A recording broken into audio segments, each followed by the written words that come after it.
Hello everyone, Brandon Gaston. I'm the Senior Digital Content Strategist for Gray Magazine. And we are excited today to have Cheryl Durst on In the Design Lounge. I'm Cheryl Durst. I'm the Executive Vice President and CEO of IIDA, the International Interior Design Association. We're a membership association for interior designers and architects, for anyone practicing in the built environment and improving the quality of life for human beings worldwide. As I was looking through everything that you do and the timeline in which you've done it, I'm like, oh my goodness, I can take this conversation so many ways, right? But one thing about Gray, we have a lot of trade readers as well as, the general public. And I'm like, okay, so what is one of the things or one of the many things we can have a takeaway with having you on? And I thought about when you came into IIDA in 97, I believe you became the CEO in 1998, there was a lot of fiscal responsibility turnaround that you were a part of. So what are some of the things you did more in depth during that time? And what are some of the things that our time was that maybe designers could utilize today? It's interesting. In the 25 years that I have been with IIDA, which just sounds like a hell of a long time, and I never would have believed I would have had a job for this long, but I've had so many different jobs, even though I may have had one title. The recognizing the aspects of the changing nature of design, being mindful of marketing and brand and image, right? There was no social media when I started with IIDA. But one thing that I have always kept prioritized, kept uppermost in my mind, is that design is a business. Yes. It is a business that needs to be managed. It is a business that needs to be marketed. It is a business that needs to be forecast. And so all the things we love about design, whether it's on the practitioner side or the consumer side, we have to kind of remember that it's this three-legged stool, right? It's an art, it's a science, and it's a business. The one thing that I'm just super cognizant of is that people often have a negative opinion of the ability of designers to manage a business. And so when it looked like we were on this precipice of falling apart and going out of business, I personally couldn't let that happen because I didn't want to kind of live up to or live down to the expectation, the stereotype. The expectations, right? Yeah. And some of that comes from, my upbringing as a person of color, right? That absolutely. My parents raised me to be responsible and to not give in to the lowest expectations that people have of me as a woman, as a person of color, right? Kind of all the things. And it just so bothered me that people expected a design association to fail because, this untrue belief that designers don't understand business. What often interior design is specifically known for on the commercial side is being very tactical, right? People look at design as fixing things, and it does. Design has this, incredible ability to fix things, right? It solves problems. But as much as design is tactical, it's also strategic and it's long-term. And, part of what designers do best is they think. Most often they get paid for what they do, but what design, the first thing a designer does is ask all the right questions. The best design begins with the question why. And that why is uniquely tied to the strategy that every interior designer employs in the work that they do, and strategy is long-term. Exactly. But often people don't think of design as long-term. I come back to where they say make it make sense.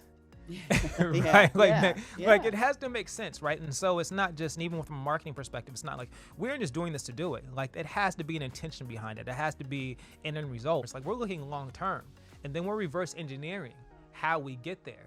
And then from that perspective, we can kind of create a flow and a strategy behind it. Do you think your background as a teacher has helped you within the business side of the design and being able to communicate that to both sides?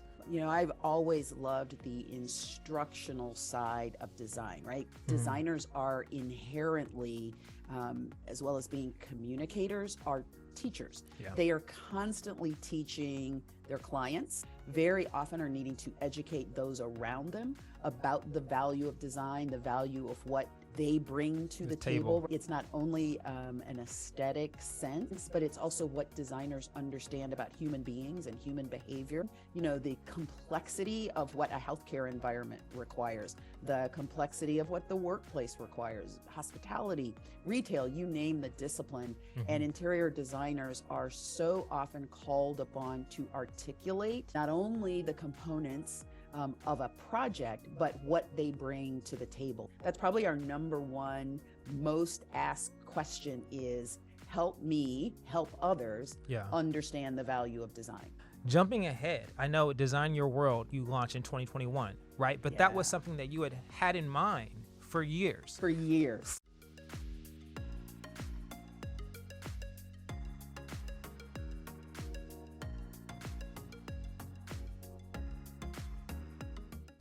You know, sometimes there is this beautiful thing called the right time and the right moment. And so for a project like Design Your World, it's fairly comprehensive in what it requires. And up until, sadly, the murder of George Floyd, there had not been enough conversation around equity and representation in our profession. We had not necessarily had that same push and that same catalyst in the profession of interior design. Sadly, it took, right, you know, kind of this civil upheaval in taking a really hard look at our profession. And as you mentioned, Design Your World had been an idea that I had long had, because I firmly believe that in order to bring more people into the profession, you need to educate, build awareness. Before you can even talk about access to a profession, people have to know and understand the profession. Design Your World is not only a pathway to interior design for those who haven't traditionally chosen it as a career, but it also serves as an opportunity to educate more people about the profession of design. And so it took that moment in time, I think, for us to kind of take a look, all of us, to take a look around and look at the profession of interior design and see who was represented and who wasn't represented. You know, running a not-for-profit, right? You learn to be an opportunist, and you can take advantage of moments. And it allowed us, though, to have conversations that we hadn't fully been able to have prior to the pandemic, quite honestly. Yeah. The pandemic just offered, right, so many opportunities to have conversations around well-being and emotional health and equity and diversity and inclusion that as a society and as a culture we had not had before. What role do you think social media has played in digital marketing from the exposure of the profession, right? Because now you have celebrity interior designers. Now you know, I mean, there's been a shift, obviously, just in entrepreneurship as a whole, which now entrepreneurs are celebrities. Within that, design, there's design celebrities. I love this question because there's so many layers in there. You know, I think culturally, human beings are very visually literate, right? And so what social media has done is kind of escalate that embedding of design, both good and bad, in our brains. You live design 24/7. It's everywhere. Whether you realize it's everywhere, it and or it's everything, right? But when consumers and clients were absorbing design, it was through trade publications, right? What I love, it's not a one or other conversation. I love how magazines, how print, because I absolutely love print. I was trained as a writer. I have always loved the tangibility of a print publication or a book. Yeah. But I love how digital, social can complement the written word. I have a two-part question, going back to when your Design Your World aspect, right? So I know when you did that in 2020, 2023, I think 85% of your membership was women-based, but only 1% was people of color. Correct. How has that shifted? Do you guys have forecasting where you think you're going to expand upon that within reaching audiences that maybe beforehand weren't privy to this as an industry? And then part two, even though it's such a women-dominated membership, we still have the aspect of financial inequality, right, from male to female. So how do you guys go about educating your membership base on pricing effectively and according to the work and the value they provide? So a couple of things. When we established Design Your World, as much as I would like to think every student who comes through any of our programs in any of our cities will become designers, I know that isn't the reality. And yes, there will be. I mean, we do have, we have two right now of our very first students who were in the Chicago program are enrolled in design school. So that's, that's exactly. brava. Yeah, right. But if nothing else, when students come through that program, they're kind of armed with a basis around design thinking, around critical thinking, And what they come through that program learning is that there's agency at their fingertips, right? There is wherewithal and the ability to alter not only the world around them, but alter the world in service of others. So we're arming students with the tools of design as this powerful force and to realize their own power. The second part, the demographics of this profession. You mentioned 85%, it might even be slightly higher than that. It's primarily a female-led profession, but it's the men who typically become the leaders. They are the firm owners, the principals. They are earning at a higher rate. So pay equity does not exist in all instances in this profession. And so kind of building that awareness, arming the folks who belong to IIDA with tools to help them effectively negotiate a salary. We do a compensation survey so that you can kind of take a look at your salary in comparison to others, kind of across the country by region, right? In certain regions, salaries differ, whether you work for a large firm or a small firm. Typically, again, from a gender standpoint, men, when they go in and negotiate a salary, will look at a number typically higher than a woman will look at. A woman will look at salary differently. Women need to acquire those skills for negotiating salaries, kind of going in and advocating. Self-advocating is, I hate to put things in a gender box, but by and large, studies do show that we react differently to how we are regarded, how we are compensated, and then how we can, kind of aggregate and gather those skills for ourselves, again, to leverage our worth and value, right? Know your value is something that, particularly for design students, that should start in professional practice, if not before, and know what you bring to the table so that you can effectively negotiate a salary stance. Yeah, and have the ability to communicate that, right, clearly in a line item, and to be able to speak their language, right? And so speaking that language of a CFO or a CEO, for your client or even internally, as a country, the U.S. is not as financially literate as we should be, and that translates into definitely some of the things we see in our industry. On the client side, not understanding how designers charge, why they charge what they do. On the design side, understanding how and why to be effectively billable. And also, it's a different vernacular, right? It's a different types of conversation. It's a different language from which the design language, if you will, to the financial language. Talking about financials, right? Now I want to shifted a little bit into, branding. You've implemented so many different programs. All those things I can synthesize and say comes back to exposure, right? Education, exposure, and awareness.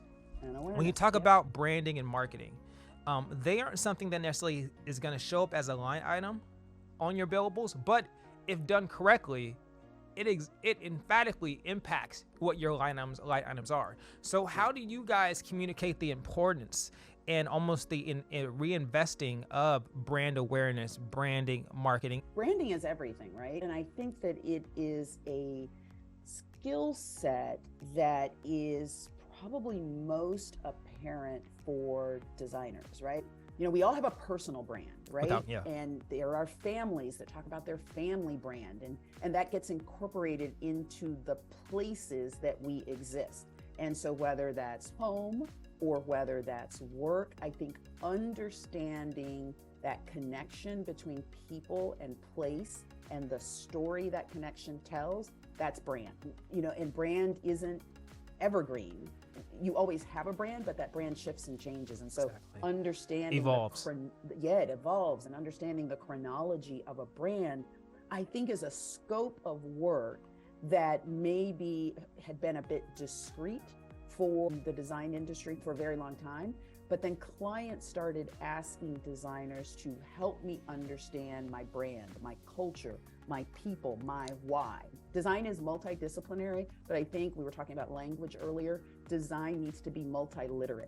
You need to speak the language of your clients. But brand is a wide open area, and whether it's interior design or graphic design or industrial design, understanding that design is what happens on the receiving end. And so immersing yourself in the why of the product or the place or the narrative is an incredible competency for designers. And so that expression, right? Designers are in the business of human expression.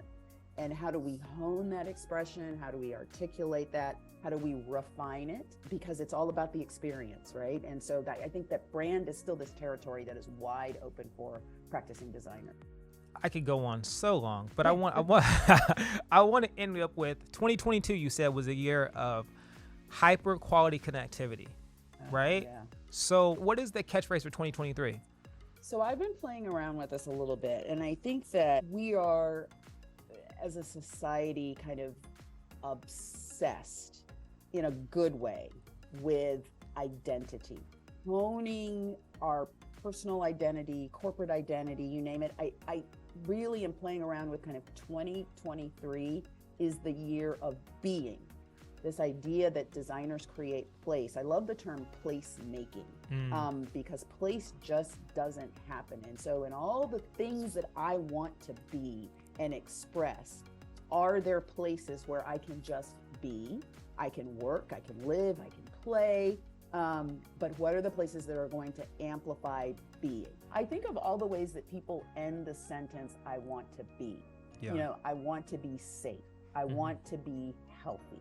I want to be happy. I want to be a meteorologist, whatever it is, however you fill in that blank, knowing that the people and the places that surround you are supporting you in that being, I think is going to be more critical this year and the years ahead.